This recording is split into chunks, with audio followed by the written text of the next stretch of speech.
Tuhan Yesus, kami bersyukur atas kehadiran-Mu.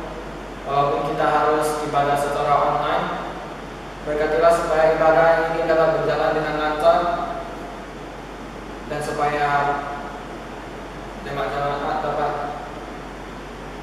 beribadah dengan baik. Dan berkatilah juga firman Tuhan yang akan kita dengar menjadi berkat bagi kita semua. Dalam nama Yesus kami berdoa. Amin. Tuhan kita Tuhan yang dahsyat, kuasa dan curah di tempat ini. Mari dengan penuh semangat dan sukacita kita akan mengangkat pujian-Mu di berkuasa.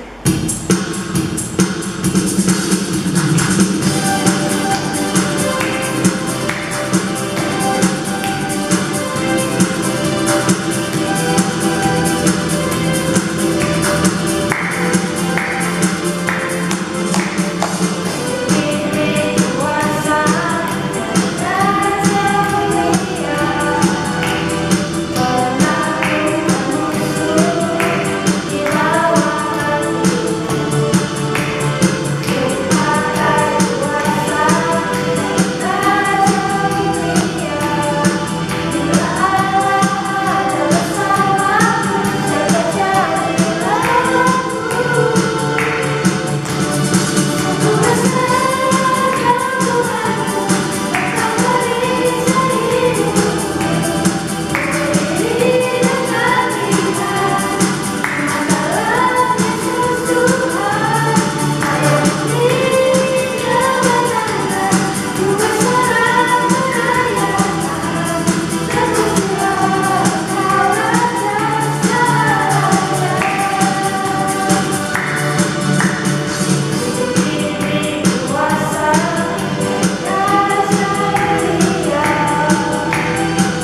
Mari kita berdoa sebelum kita mendengar firman Tuhan pagi hari ini. Tuhan, kami bersyukur untuk pagi hari ini anak-anak remaja akan mendengar firman-Mu. Biarlah Tuhan berkati pemberitaan firman Tuhan. Seluruh anak-anak yang mendengar di rumah, mereka dikuatkan, mereka bertumbuh di dalam Tuhan. Hamba-Mu pakailah untuk menyampaikan kebenaran firman-Mu. Terima kasih Tuhan. Dalam Yesus kami berdoa dan mengucap syukur. Amin. Teman-teman, pagi hari ini kita akan dengar firman Tuhan dari Lukas 15 ayat 11 sampai 24. Demikian firman Tuhan. Perumpamaan tentang anak yang hilang. Yesus berkata lagi, ada seorang mempunyai 2 anak laki-laki. Kata yang bungsu kepada ayahnya, "Bapa, berikanlah kepadaku bagian harta milik kita yang menjadi hakku." Lalu ayahnya membagi-bagikan harta kekayaan itu di antara mereka. Beberapa hari kemudian, anak bungsu itu menjual seluruh bagiannya itu, lalu pergi ke negeri yang jauh. Di sana ia memboroskan harta miliknya itu dengan hidup berfoya-foya. Setelah dihabiskannya semuanya, timbullah bencana kelaparan di negeri itu dan ia pun mulai melarat. Lalu ia pergi dan bekerja pada seorang majikan di negeri itu. Orang itu menyuruhnya ke ladang untuk menjaga babinya. Lalu ia ingin mengisi perutnya dengan ampas yang menjadi makanan babi itu.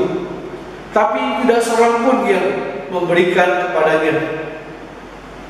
Lalu ia menyadari keadaannya, katanya, betapa banyaknya orang upahan Bapakku yang berlimpah-limpah makanannya, tapi aku ini di sini mati kelaparan.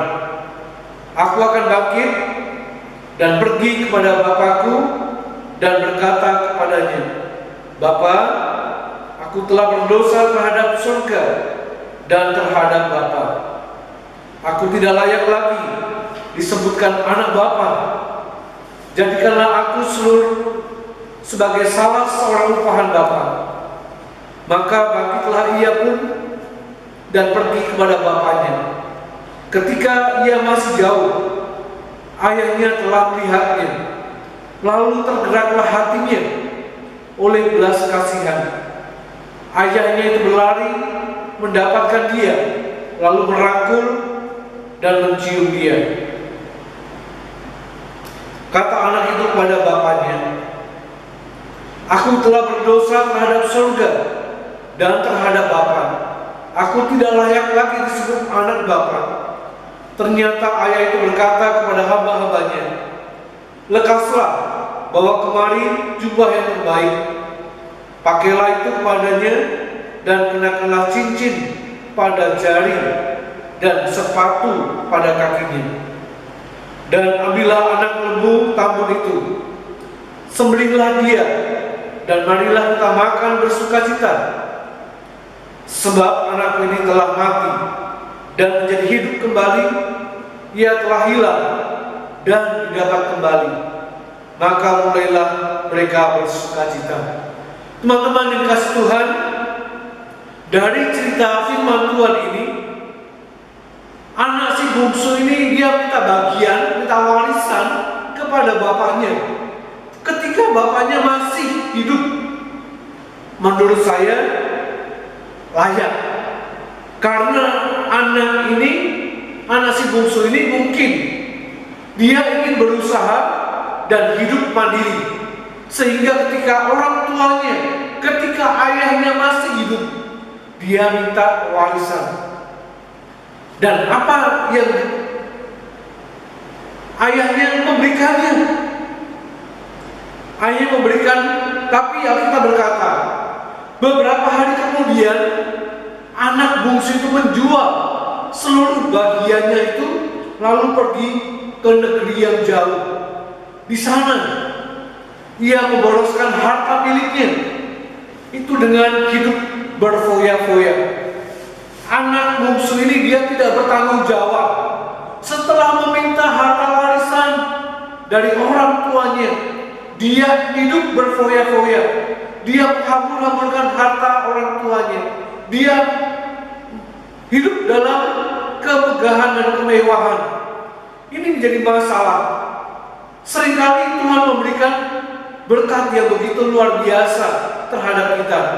Apa yang Tuhan kasih, apa yang Tuhan beri, tapi supaya kita menggunakannya dengan bertanggung jawab.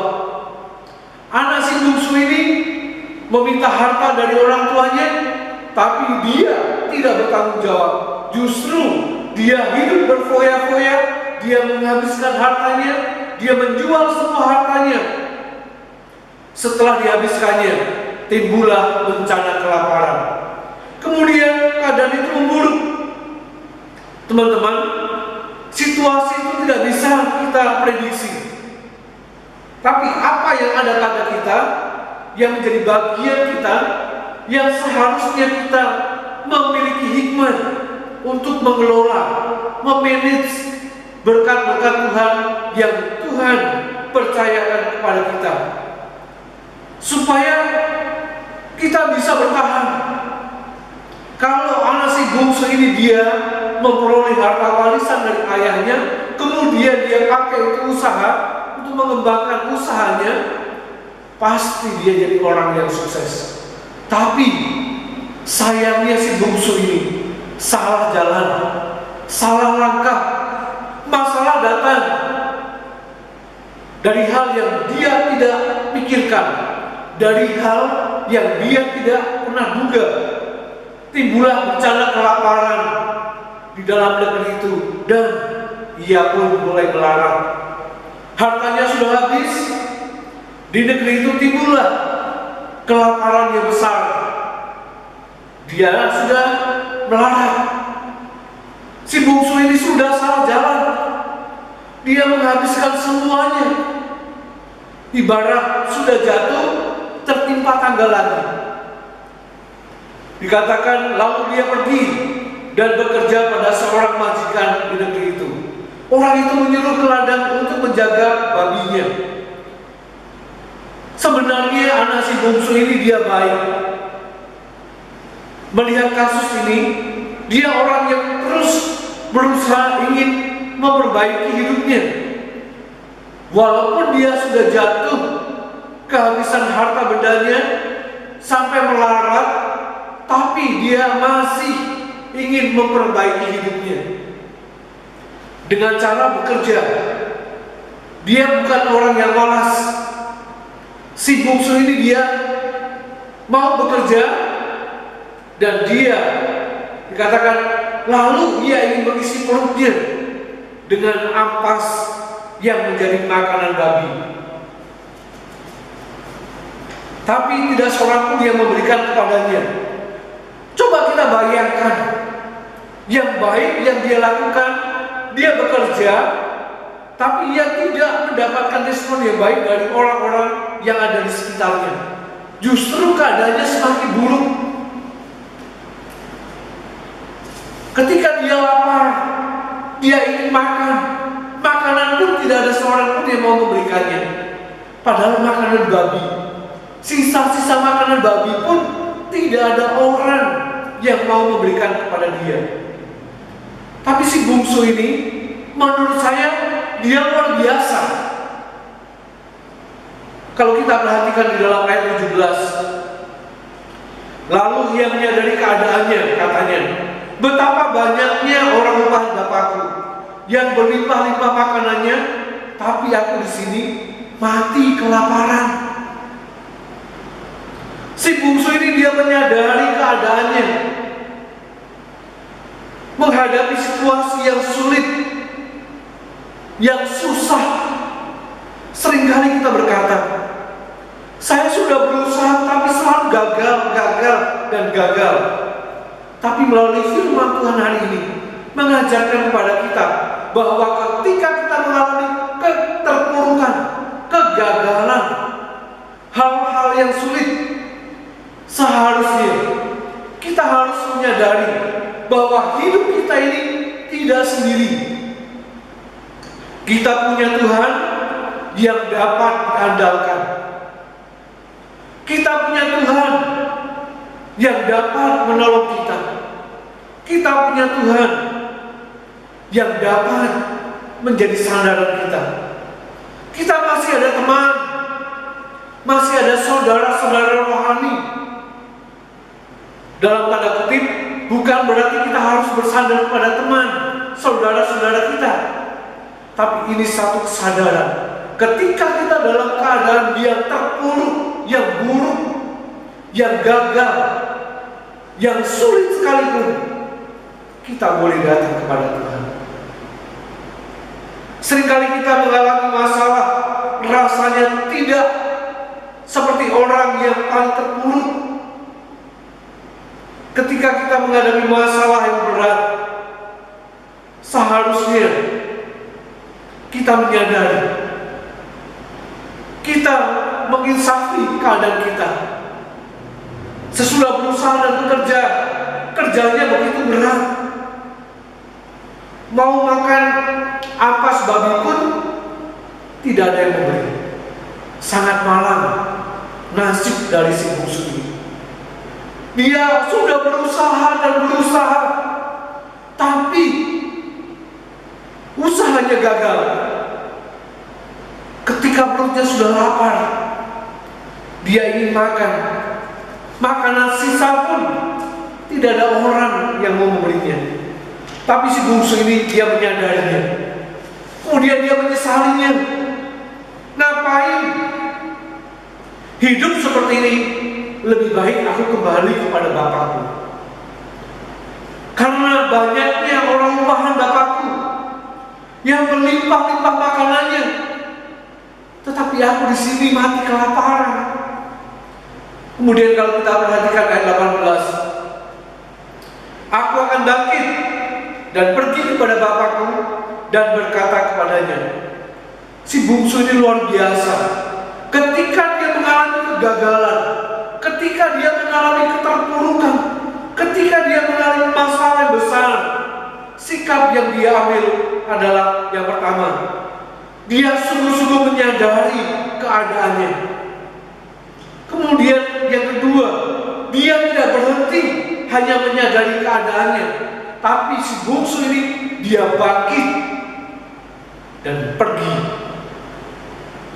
Teman-teman kasih dalam Tuhan, seringkali orang kalau sudah jatuh, sudah dalam keadaan terpuruk, duduk tengkurap, bahkan tiarap pun sepertinya sudah tidak bisa lagi, apalagi yang akan dia lakukan?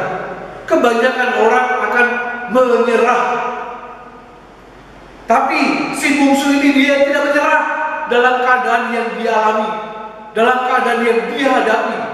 Justru dia bangkit dan pergi ke rumah bapaknya. Satu pengertian yang luar biasa, karena kita percaya cerita dari perumpamaan anak yang hilang ini gambaran dari bagaimana hati Bapa di surga.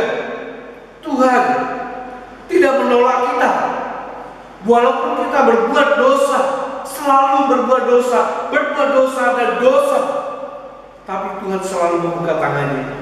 Dia selalu membuka tangannya menunggu kehadiran kita supaya kita kembali kepada Bapa di surga.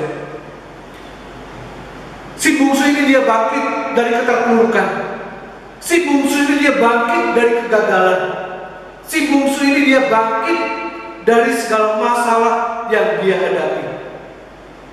Kata bangkit di sini artinya rise up, meninggalkan semua yang lama, memasuki kehidupan yang baru. Yang dialami oleh si bungsu ketika dia mengalami keterpurukan, kegagalan, dia menyesalinya, dia menyadarinya. Kemudian dia meninggalkan kehidupan yang lama dan dia mulai hidup baru, mengubah semua sikap dan perbuatannya. Dia menyadari apa yang dia lakukan selama ini tidak berkenan di hadapan Tuhan. Kalau kita perhatikan di dalam ayat 19, aku tidak layak lagi disebut anak Bapa. Jadikanlah aku sebagai salah seorang umpahan Bapa. Arti ayat ini adalah suatu kerendahan hati yang disadari oleh seorang anak yang telah terpuruk hidupnya. Dia menyadari, dia bangkit, dia datang kepada bapaknya. Dia mengubah statusnya dari seorang anak menjadi seorang hamba. Ayat 19 ini kunci yang luar biasa. Seharusnya kita menyadari keadaan kita. Kita bangkit dari keterpurukan, kegagalan kita. Si bungsu ini dia katakan, jadikan aku seorang upahan Bapa. Di sini perubahan status di hadapan Tuhan itu sangat penting. Tak kalah kita merasa punya segala sesuatu, seringkali kita berkata sombong. Saya anak Tuhan, tapi saya tidak hidup di dalam kebenaran firman Tuhan. Saya anak Tuhan, hanya sebatas mulut, sombong. Seharusnya perubahan itu terjadi hari demi hari, terus mengalami perubahan yang baik, meninggalkan kehidupan yang jahat. Kalau kita perhatikan di ayat 19, dikatakan, aku tidak layak lagi disebutkan anak Bapa.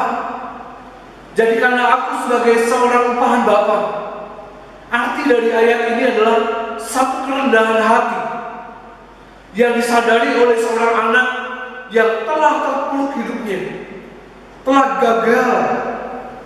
Dia menyadari, dia bangkit, dia datang kepada bapaknya, mengubah statusnya dari seorang anak menjadi seorang hamba. Ayat 19 ini ayat kunci yang luar biasa. Kita harus menyadari keadaan kita. Jangan kita menyesali kita tidak berbuat apa-apa, tapi kita harus bangkit dari keterpurukan kita, dari kegagalan kita. Si bungsu ini dia katakan, jadikan aku seorang upahan Bapa. Perubahan status di hadapan Tuhan itu sangat penting. Tatkala kita merasa punya segala sesuatu, seringkali kita berkata, aku sebagai anak Tuhan. Begitu sombongnya.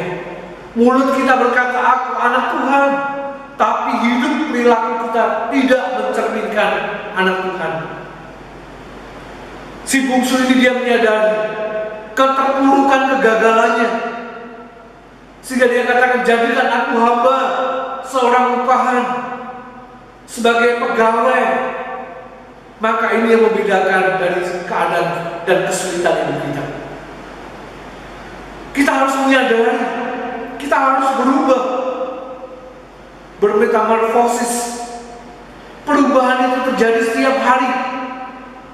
Ketika anak bungsu ini dia mengalami perubahan, disinilah sebenarnya ada banyak hal yang Tuhan beri. Mungkin pertama yang kita lihat, apa yang Tuhan beri adalah hanya sekedar harta. Tapi setelah dia berubah dari anak menjadi hamba, ini adalah luar biasa. Dia disambut oleh ayahnya, dia disambut oleh bapaknya. Bukan hanya disambut, tapi dipestakan, dikenakan cincin jubah terbaik, sepatu. Seringkali kita tidak menyadari bahwa seluruh proses dalam hidup kita ujungnya adalah menjadi seorang hamba. Kita yang penuh dengan dosa tidak bisa mengubah diri kita sendiri, tapi Tuhan yang penuh dengan kasih bisa mengubah kehidupan kita dari yang tidak berguna, dari yang tidak bermanfaat, dari yang tidak ada artinya. Sekarang Tuhan ubah supaya kita berarti, berharga. Kalau kita perhatikan keadaan situasi yang sulit, seringkali membawa kita untuk dekat dengan Tuhan. Saya percaya perumpamaan ini bukan hanya cerita biasa, tapi kita memahami berapa bagian dari cerita ini, cerita yang luar biasa. Anak bungsu menyadari keadaannya membuat dia bangkit. Dia datang kepada bapaknya, merendahkan diri dari seorang anak menjadi hamba. Ini yang luar biasa di mata Tuhan. Ketika orang sungguh-sungguh merendahkan diri, mengakui kesalahan, mengakui dosanya di hadapan Tuhan, Tuhan akan menolong, Tuhan akan mengampuni, bahkan Tuhan terus akan mengubah sikap hidup kita. Bayangkan kalau kita punya orang tua, punya papa, anak yang pulang berkata, "Aku bukan anakmu lagi, tapi jadikan aku pegawai hambamu." Orang tua mana, bapak mana yang tidak hancur hatinya ketika anaknya dia hilang kembali pulang dan dia berkata, "Aku bukan anakmu lagi, tapi jadikan aku pegawai hambamu." Pasti setiap orang tua, setiap bapak hatinya hancur mendengar perkataan anak ini. Anak ini pulang dan ini berubah. Demikian juga dengan Tuhan, merindukan setiap kita mengalami perubahan dari hamba dosa sekarang menjadi hamba kebenaran, dari manusia yang terus hidup dalam dosa dan dosa sekarang hidup dalam terang firman Tuhan, sekarang hidup dalam jalan Tuhan. Ini bukan hal yang mudah. Kalau kita tidak menyadari kelemahan, kesalahan, kegagalan kita di hadapan Tuhan, tidak mungkin kita akan mengalami perubahan. Tapi ketika kita merendahkan diri, datang di hadapan Tuhan, mengakui kesalahan, kegagalan kita, keberdosaan kita, Tuhan membuka tangannya, mengulurkan tangannya untuk kita terus mengalami perubahan. Banyak orang tahu, tapi tidak mau tahu. Dan banyak orang yang mau, tapi tidak tahu. Hari ini, mari kita jadi orang yang tahu dan kita mau melaksanakannya. Ini yang dialami oleh si anak bungsu. Sedang keadaan terpuruk bukanlah sesuatu yang menyerah, pasrah, tapi justru si bungsu ini dia menyadari kelemahan, kekurangannya, kesalahannya. Dia bangkit, kemudian dia berubah statusnya di hadapan Tuhan. Engkau Tuhan yang luar biasa, aku mau datang kepadamu. Aku orang berdosa, aku memerlukan juru selamat, aku memerlukan penolong. Saya percaya ketika kita mengaku dosa kita di hadapan Tuhan, Tuhan terus akan menolong kita untuk diubah, diperbaiki. Ada suatu cerita anak kembar yang memiliki karakter yang berbeda. Anak kembar yang pertama ini bernama si A. Karakternya sangat buruk. Dari kecil dia sudah bandel, suka menipu, suka berbohong. Sedangkan si B, dia anak yang baik, selalu berkata jujur, selalu sopan. Dan si kembar ini bertumbuh secara dewasa. Si A semakin dewasa, bertumbuh semakin jahat, sering berurusan dengan polisi. Sedangkan si B semakin bertumbuh dewasa, dia menjadi anak yang baik, anak yang jujur, anak yang sopan. Suatu saat ketika si A mendapat hukuman yang berat, si B berkata kepada saudara kembarnya ini, "Biar aku saja yang menggantikan kamu melakukan hukuman ini. Pulanglah kamu ke rumah bapakmu, ke rumah orang tuamu. Biar aku aja yang menggantikannya." Tapi apa yang dikatakan oleh si A? Tidak. Kalau aku pulang, kamu yang menggantikan hukumanku, aku pasti akan ditolak oleh orang tuaku. Aku pasti akan ditolak oleh masyarakat. Tapi si B berkata, orang tua kita menunggu kamu, menunggu kedatangan kamu supaya kamu pulang. Aku yang menggantikan hukumanmu. Masyarakat mereka akan menerima kehadiranmu kembali di tengah-tengah keluarga. Apa buktinya kalau mereka menerima aku? Buktinya, kalau mereka menerima kamu kembali di tengah-tengah keluarga,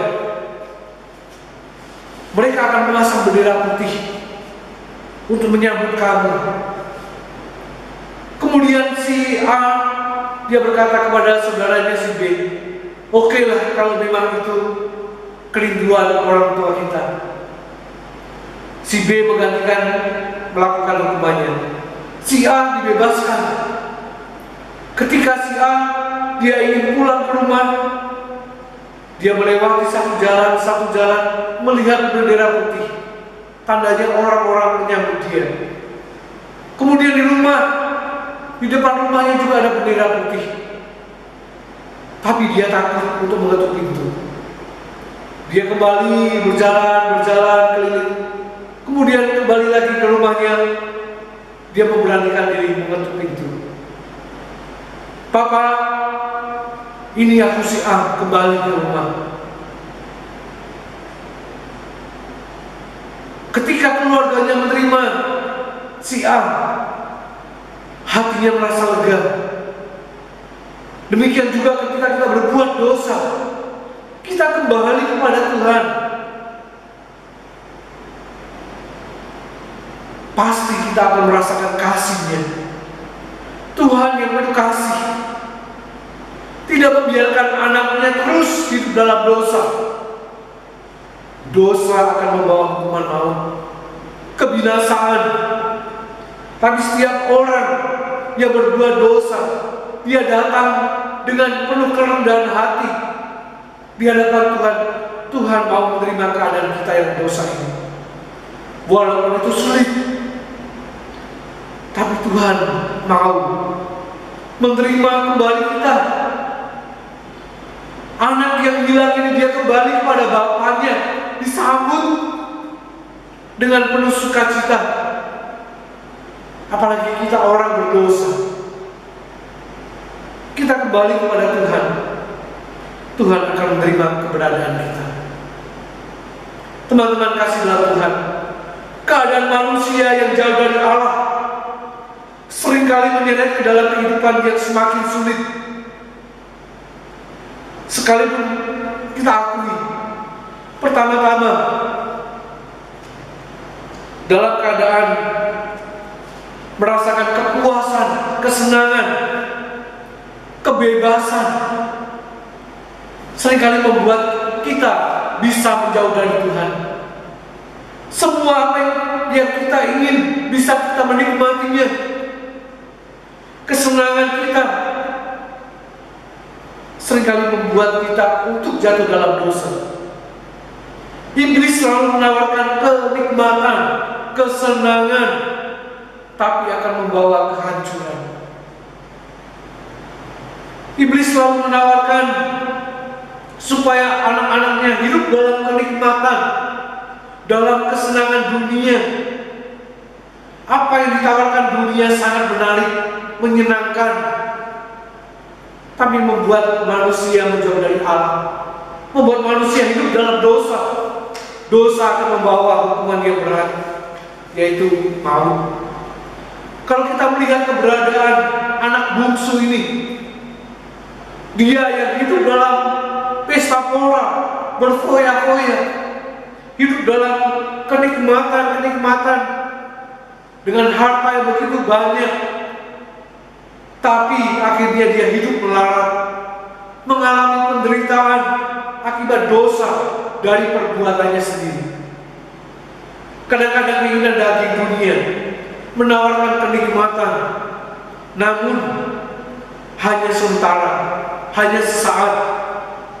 Dari perumpamaan anak yang gila ini, anak yang sudah meninggalkan bapaknya, meninggalkan keluarganya. Gambaran orang yang sudah hidup dalam dosa, meninggalkan Tuhan, akan terbentur dengan berbagai masalah dan persoalan.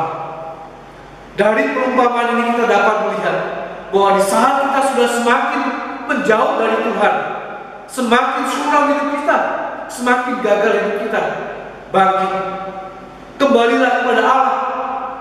Allah selalu setia dan penuh kasih menyambut orang yang datang kepadanya, menyambut orang yang mau mengalami pertobatan, menyambut orang yang mau mengalami perubahan demi perubahan. Allah bersukacita menyambut menerima kita dengan penuh kasih sayang. Dia Allah yang tidak mengingat dosa pelanggaran kita, tapi Dia mau supaya kita diubah, diperbaharui. Dari hari ke hari terus kita akan mengalami perubahan ke arah yang lebih baik. Ketika kita berbuat dosa, kita menyadari. Jangan kita menyerah. Kita menyadari, bangkit, dan merendahkan diri di hadapan Tuhan. Mengakui segala dosa kita. Allah yang penuh dengan kasih, Dia akan mengampuni kita. Dia akan menerima kita kembali menjadi anak-anaknya. Seperti perumpamaan dalam anak yang hilang ini. Anak yang sudah meninggalkan orang tuanya, meninggalkan keluarganya, tapi dia bangkit. Dia menyadari kesalahannya, keterpurukannya, kegagalannya. Dia rendah hati, rendah diri di hadapan orang tuanya. Demikian juga kita yang terus berbuat dosa dan dosa. Seharusnya kita kembali kepada Tuhan, menyadari kesalahan kelemahan kita, perbuatan kita, kembali datang kepada Tuhan yang mengampuni dosa kita. Mari kita berdoa. Tuhan, kami bersyukur kepadamu, kami boleh belajar firman-Mu hari ini melalui anak yang hilang. Tuhan, seringkali kehidupan kami seperti anak yang bungsu. Ketika kami menikmati berkat-berkat Tuhan, kenikmatan, kesenangan yang ditawarkan dunia, seringkali kami lupa diri, bahkan menjauh dari Tuhan. Kami hanya fokus kepada kesenangan, kenikmatan itu yang membuat kami jatuh dalam dosa. Ampuni kami ya Tuhan, supaya kami kembali menyadari keterpurukan, kegagalan, kesalahan kami. Kami bangkit, supaya kami juga boleh merendahkan diri di hadapan Tuhan, mengakui segala dosa-dosa kami. Ampuni kami, layakkan kami datang ke hadapan-Mu, supaya kami boleh menjadi anak-anak Tuhan yang memuliakan Tuhan dalam hidup kami. Tuhan, kami mau supaya hidup kami berarti, berguna. Ampunilah segala dosa kami di dalam masa-masa remaja kami. Begitu banyak dunia tawarkan kenikmatan, kesenangan yang membawa kepada kehancuran. Supaya kami bisa mengontrol diri kami, tidak terlena dengan kenikmatan, kesenangan dunia ini, tapi biarlah kami fokus di dalam mengikuti Tuhan. Karena ketika kami ada di dalam Tuhan, Tuhan yang akan merubah sikap dan perilaku kami hari demi hari, supaya kami boleh memiliki perubahan yang baik. Terima kasih Tuhan. Dalam Yesus kami berdoa dan mengucap syukur. Amin. Dalam Mazmur 139 ayat 1 sampai 24 sangat jelas dikatakan bahwa Bapa sungguh mengenal kita lebih dari siapapun. Dia mengenal cerita kita, masa lalu kita, bahkan Dia mengetahui hati kita. Dialah Tuhan sukacita kita, penasihat yang agung. Dialah Bapa yang tahu segala sesuatu mengenai kita. Mari kita angkat pujian sampai akhir hidup.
diajarkan Tuhan Yesus kepada murid-muridnya. Doa Bapa kami. Mari kita berdoa.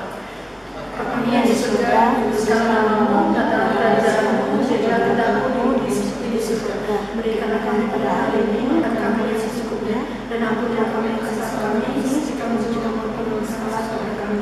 Dan jangan membawa kami dalam pencobaan, lepaskanlah kami dari yang jahat, karena Engkau punya kerajaan dan kuasa dan kemuliaan sampai selama-lamanya. Amin.